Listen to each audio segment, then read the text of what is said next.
Hi guys! So, good morning sa inyong lahat. So, sa mga po nanonood at hindi pa nakapag-subscribe, ay pwede nang i-subscribe down below. Ayan, para ma-update kayo sa susunod kong videos. Ayan, so ngayon lang ulit tayo mag-upload kasi naudlot po ang ating pag-a-apply sa Israel.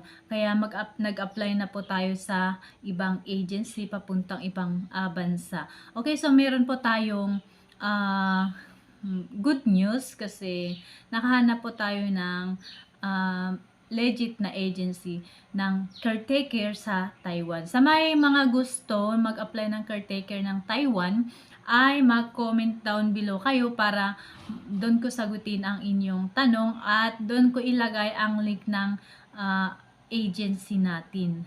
Okay? So, sa mga hindi pa nakasubscribe, pwede nyo isubscribe para ma-update kayo sa susunod kong videos. Okay? So, ayan. So, ito pong agency ay wala pang placement fee. Ayan. So, ang babayaran po natin ay ang processing fee.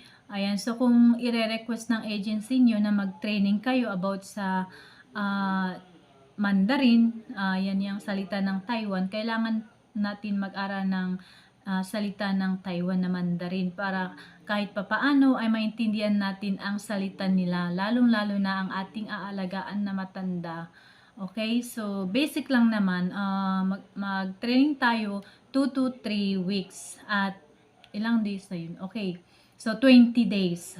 Ayan po ang request ng ating agency para alam natin o maintindihan natin ang sinasabi ng ating employer pag karamihan po kasi sa mga matatanda ang ating aalagaan, hindi nila maintindihan o hindi sila makapag-English. Ayan. So, kailangan natin mag-aral ng basic Mandarin. Ayan. So, ang importante doon ay yung kung paano magbilang and then paano introduce yourself, and then kung pagkatapos ng training ay meron din tayong OWA na tinatawag. So meron din tayong request ng agency, mag-OWA tayo ng 6 days. So dito nila malalaman kung may pinag-aralan ka sa training mo.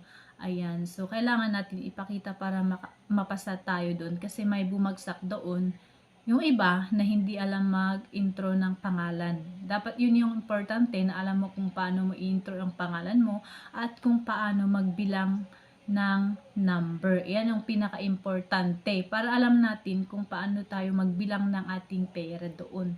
Okay, so sa may mga gusto na mag-abroad ng Taiwan, ay ang sahod po dito ay nasa $20 dollars. Exchange rate natin ay nasa 36 to 40,000 pesos po ang sahod natin ngayon doon.